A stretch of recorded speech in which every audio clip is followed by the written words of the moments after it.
இந்த போறப்பு தான் நல்லா ருசிச்சு சாப்பிட கிடைச்சது.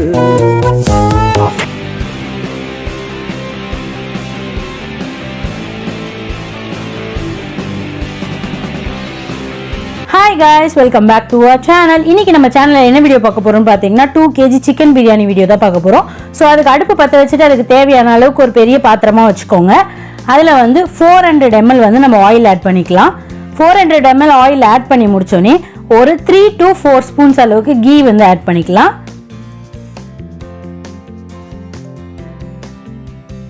ஸோ ஒரு 4 ஸ்பூன் அளவுக்கு நம்ம வந்து நெய் ஆட் பண்ணியிருக்கோம். ஸோ இதெல்லாம் வந்து எண்ணெய் கொஞ்சம் காஞ்ச உடனே அதில் வந்து பிரியாணி இலை, பட்டை, லவங்கம், அன்னாச்சி பூ அது எல்லாத்தையும் ஆட் பண்ணிக்கோங்க. அதை ஆட் பண்ணி முடித்த உடனே வந்து நம்ம ஆனியன் எவ்வளோ ஆட் பண்ணுறோன்னு பார்த்தீங்கன்னா 800 grams ஆட் பண்ணுறோம். அதுவே 1 kg இருந்ததுன்னா நீங்கள் 400 grams ஆட் பண்ணாலே போதும். ஸோ ஆனியன் வந்து எப்படின்னா உங்களுக்கு நல்ல கோல்டன் ப்ரௌன் கலரில் வந்து ஃப்ரை ஆகணும். அப்போ தான் வந்து பிரியாணி செம்ம டேஸ்ட்டாக இருக்கும். ஸோ வந்து ஆனியன் சீக்கிரமாக வந்து ஃப்ரை ஆகிறதுக்கு நம்ம என்ன பண்ணலாம்னா சால்ட் ஆட் பண்ணலாம். நான் இப்போ வந்து கிட்டத்தட்ட ஒரு பெரிய ஸ்பூனில் ஒரு 2 ஸ்பூன்ஸ் அளவுக்கு சால்ட் ஆட் பண்ணியிருக்கேன். ஸோ சால்ட் ஆட் பண்ணிவிட்டு நல்லா வதக்கி விட்டுலாம், நல்லா கோல்டன் ப்ரௌன் வர வரைக்கும் வதக்கி விட்டுட்டு நடுவுலேயே வந்து நமக்கு ஒரு 5 to 6 பச்சை மிளகா அளவுக்கு ஆட் பண்ணிக்கலாம். ஸோ பச்சை மிளகா ஆட் பண்ண பிறகு நல்லா ஆனியன் கோல்டன் ப்ரௌனாக வர வரைக்கும் வெயிட் பண்ணலாம். ஸோ நல்லா ஆனியன் கோல்டன் ப்ரௌனாக வந்த பிறகு நம்ம வந்து சில்லி பவுடர் ஆட் பண்ண போகிறோம். சில்லி பவுடர் வந்து 20 grams அளவுக்கு ஆட் பண்ண போகிறோம். 20 gram அளவுக்கு சில்லி பவுடர் ஆட் பண்ணிக்கோங்க. இது வந்து வெறும் மிளகாத்தூள் தான் ஆட் பண்ணுறோம், வீட்டு மிளகாத்தூள் நம்ம ஆட் பண்ணல. வந்து வெறும் மிளகாய் மட்டும் அரைச்சி வைப்போம்ல, ஸோ அந்த மாதிரி வந்து மிளகாத்தூள் தான் ஆட் பண்ணுறோம். ஸோ மிளகாத்தூள் ஆட் பண்ணி நல்லா மிக்ஸ் பண்ணி விட்டுருங்க. நல்லா மிக்ஸ் பண்ணி விட்ட பிறகு வந்து நம்ம ஜிஞ்சர் கார்லிக் பேஸ்ட் ஆட் பண்ண போகிறோம். அதாவது இஞ்சி பூண்டு விழுது. இஞ்சி பூண்டு விழுது வந்து நம்ம எவ்வளோ ஆட் பண்ண போகிறோம்னு பார்த்தீங்கன்னா இஞ்சி வந்து 200 gram அளவுக்கும் பூண்டு வந்து 100 gram அளவுக்கும் ஆட் பண்ணிக்கோங்க.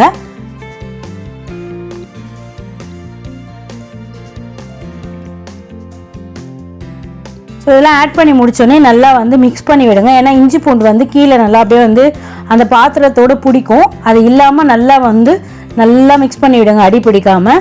அடுத்ததாக பார்த்தீங்கன்னா இதில் புதினா இலையும் கொத்தமல்லி இலையும் வந்து நல்லா ஒரு கைப்பிடி அளவுக்கு ஆட் பண்ணிக்கோங்க. ஸோ ரெண்டுத்தையுமே ஆட் பண்ணிவிட்டு நல்லா மிக்ஸ் பண்ணி விட்டுக்கோங்க. அந்த மசாலா கூட நல்லா அது வந்து ஜெல்லாகி வர அளவுக்கு நல்லா வந்து மிக்ஸ் பண்ணி விடுங்க. ஸோ இப்போ பார்த்தீங்கன்னா இதில் நம்ம வந்து லிக்விட் இன்னும் எதுவுமே ஆட் பண்ணலை, அதாவது தயிரோ இல்லை வந்து தண்ணியோ ஆட் பண்ணல. அதனால் வந்து கொஞ்சம் அடி பிடிக்கும், அதை நல்லா கிண்டிக்கோங்க. ஸோ நல்லா வந்து வதக்கி விட்ட பிறகு இதில் வந்து தயிர் ஆட் பண்ணிக்கலாம். தயிர் பார்த்தீங்கன்னா நம்ம வந்து 400 ml அளவுக்கு ஆட் பண்ணுறோம். இதே வந்து 1 kg இருந்தால் அப்படியே ஆஃப் வந்து 200 ml ஆட் பண்ணிக்கோங்க. இதில் நம்ம ஆட் பண்ணுற எல்லாமே வந்து அப்படியே பாதி யூஸ் பண்ணிங்கன்னா 1 kg பிரியாணியை வந்து செஞ்சுக்கலாம். ஸோ இது வந்து நல்லா வந்து மிக்ஸ் பண்ணி விடலாம். தயிர் ஆட் பண்ணோடனே பாருங்கள் நல்லா அந்த ஆயில் வந்து நல்லா வந்து பிரிஞ்சு வருது. ஸோ ஆயில் நல்லா இந்த மாதிரி நல்லா பிரிஞ்சு வந்த பிறகு இதில் வந்து நம்ம தக்காளி ஆட் பண்ண போகிறோம். தக்காளி பார்த்திங்கன்னா இதில் வந்து நம்ம 800 grams அளவுக்கு தக்காளி ஆட் பண்ணியிருக்கோம். 800 gram அளவுக்கு தக்காளி ஆட் பண்ண பிறகு தக்காளியை வந்து நல்லா மிக்ஸ் பண்ணி விடுங்க. தக்காளி வந்து ரொம்ப எப்படி சொல்கிறது, முழுசாக இருக்கிற மாதிரி இருக்கக்கூடாது, கொஞ்சம் குழஞ்சி வரணும். ஸோ அந்த அளவுக்கு நல்லா வந்து அந்த மசாலா கூட மிக்ஸ் பண்ணி விட்டுக்கோங்க. ஸோ இப்போ பாருங்கள் தக்காளி நல்லா வந்து வெந்து வந்துடுச்சு. இதுக்கப்புறம் நம்ம சிக்கன் ஆட் பண்ணிக்கலாம்.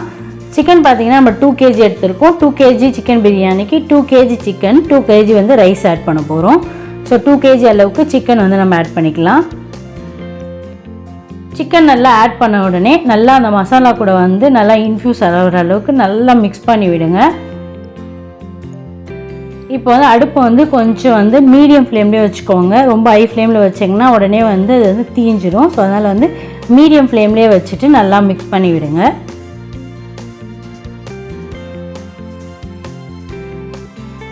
ஸோ இந்த மாதிரி நல்லா மிக்ஸ் பண்ண பிறகு பார்த்திங்கன்னா ஆயில் மட்டும் நல்லா வந்து செப்பரேட் ஆகி வரும். ஸோ இந்த ஸ்டேஜில் வந்து நம்ம இது கூட வந்து தண்ணி ஆட் பண்ணிக்கலாம். தண்ணியோட அளவு பார்த்திங்கன்னா 1 glass அரிசிக்கு 1.5 glass அளவுக்கு தண்ணி. அதாவது இப்போ நான் வச்சுருக்க பாத்திரம்ல பார்த்திங்கன்னா ஒரு பாத்திரம் அளவுக்கு அரிசி ஆட் பண்ணனா 1.5 பாத்திரம் அளவுக்கு நான் தண்ணி ஆட் பண்ணிக்கிறேன். தண்ணி ஆட் பண்ணிவிட்டு நல்லா மிக்ஸ் பண்ணுங்கள். அப்போ தான் மசாலா ஒன்றுக்கு ஒன்று வந்து நல்லா மிக்ஸ் ஆகும். ஸோ இது இருக்கும் போது நல்லா கொஞ்சம் கொதிச்சு வரணும். ஸோ நல்லா பாருங்கள் இந்த அளவுக்கு வந்து நல்லா அந்த தண்ணி வந்து கொதிச்சு வரணும். கொதிச்சு வந்தால் தான் நம்ம அரிசி ஆட் பண்ணுறதுக்கு கரெக்டான டைமாக இருக்கும். ஸோ இந்த மாதிரி நல்லா கொதிச்சு வந்த பிறகு அரிசி ஆட் பண்ணிக்கலாம். ஸோ அரிசி வந்து ஆட் பண்ணுறதுக்கு முன்னாடி ரொம்ப நேரம் முன்னாடியே ஊற வச்சிடாதீங்க. ஏன்னா வந்து ரொம்ப நேரம் முன்னாடி ஊற வச்சிங்கன்னா நல்லா அரிசி ஊறி உடஞ்சி வரும். ஸோ அந்த மாதிரி இல்லாமல் பிரியாணி செய்ய ஆரம்பித்த பிறகு நீங்கள் வந்து ஊற வச்சிங்கன்னா உங்களுக்கு கரெக்டாக இருக்கும். ஸோ அரிசி ஆட் பண்ணிவிட்டு லைட்டாக மட்டும் மிக்ஸ் பண்ணுங்கள். ரொம்ப மிக்ஸ் பண்ணால் அரிசி உடஞ்சிரும். அதிலே வந்து ஒரு எலுமிச்சை பழம் அளவுக்கு எலுமிச்சை சாறு ஆட் பண்ணிக்கலாம். எலுமிச்சை சாறு ஆட் பண்ணிவிட்டு நல்லா மிக்ஸ் பண்ணி விட்டுக்கோங்க. மிக்ஸ் பண்ணி விட்டுட்டு இது சைட் பை சைடு இதை வச்சுட்டு இன்னொரு சைடில் வந்து நம்ம தம் போடுறதுக்கான ப்ரிப்ரேஷன் ஆரம்பிக்கலாம். இன்னொரு அடுப்பில் பார்த்தீங்கன்னா அடுப்பு பற்ற வச்சுட்டு தோசை தவா வச்சுக்கோங்க. தோசை தவா வந்து நல்லா ப்ரீ ஹீட் பண்ணி வைக்கணும். நல்லா சுட சுட ஹீட் பண்ணி வச்சிட்டோன்னா அது மேலே நம்ம பிரியாணி வைக்கும்போது நல்லா தம் ஆகிடும். ஸோ அதனால் வந்து இன்னொரு சைடில் இது பண்ணி வச்சுக்கோங்க. நல்லா இது வந்து கொஞ்சம் கொதிக்கணும். கொதித்து தண்ணி கொஞ்சம் வந்து வற்றி வரணும்.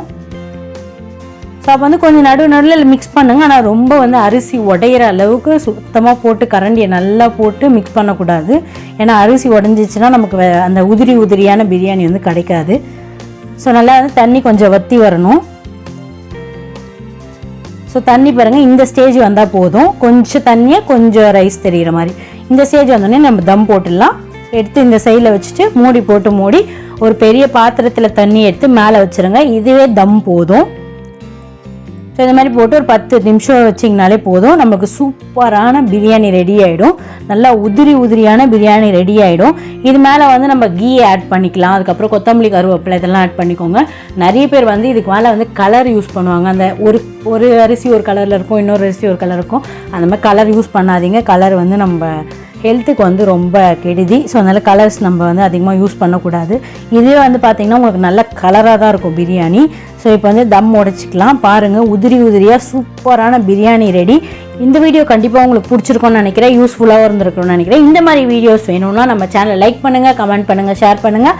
மறக்காமல் சப்ஸ்கிரைப் பண்ணுங்க. பக்கத்தில் இருக்க பெல் ஐக்கானை கிளிக் பண்ணிக்கோங்க.